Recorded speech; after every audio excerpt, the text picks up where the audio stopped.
Mary Vincent is a well-known survivor of a horrific and high-profile crime that took place in California in the late 1970s. She became known to the public after surviving a violent and brutal attack in which her forearms were severed with an axe while hitchhiking in 1978. Her story is one of extreme brutality, resilience, and survival. Hope you true crime junkies came for your hit of this. Welcome to How to Deal.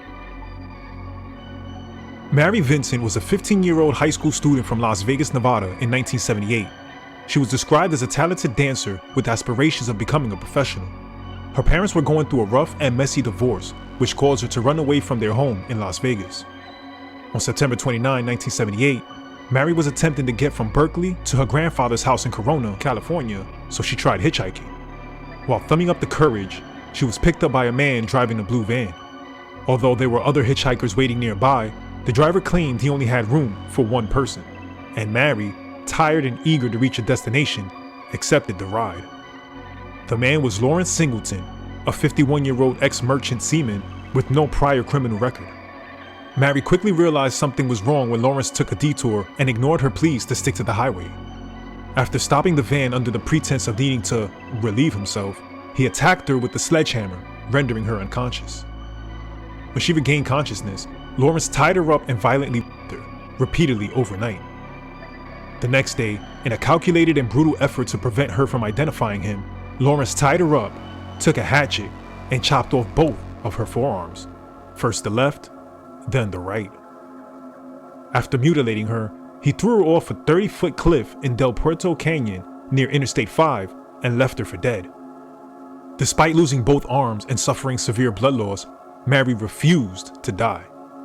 She dipped the stumps of her forearms in mud and dirt and held them up to slow the bleeding, climbed back up the cliff using her elbows, and walked nearly 3 miles along a desolate road, naked, bleeding, and barely conscious.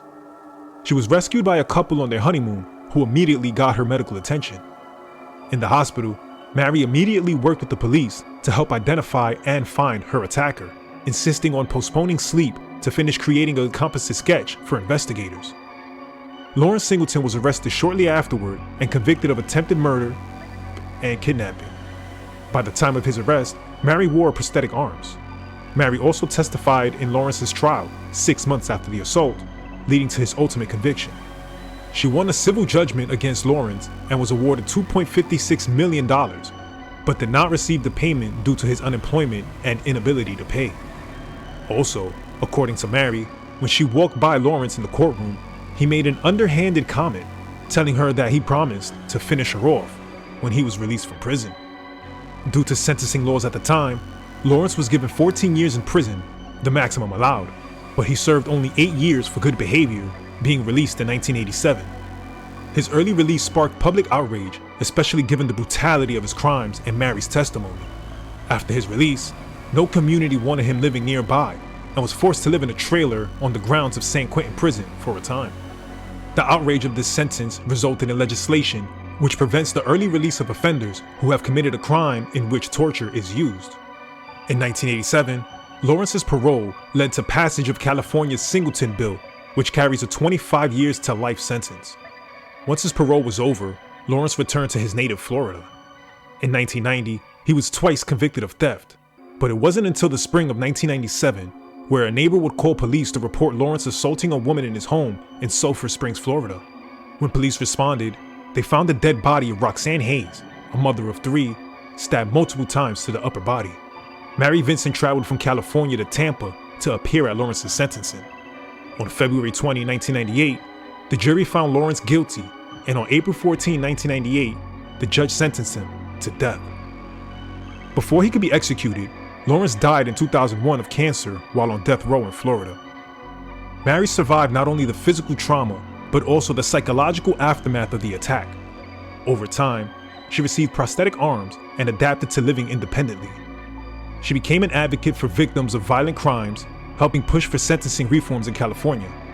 She has given speeches and appeared in documentaries to raise awareness. Mary Vincent is now an artist, creating detailed drawings and using her talent as a form of healing and expression. Her story remains a chilling but inspiring tale of survival. Her courage, in the face of one of the most violent crimes in modern U.S. history, helped put a spotlight on the failures of the justice system, and led to changes in sentencing laws for violent offenders. Such a brave soul. Thanks for watching, and don't forget to hit that like button, subscribe if you haven't already, and share this video over any social media platforms. This helps support the channel and helps us get our name further out there. Thanks for watching, and take care.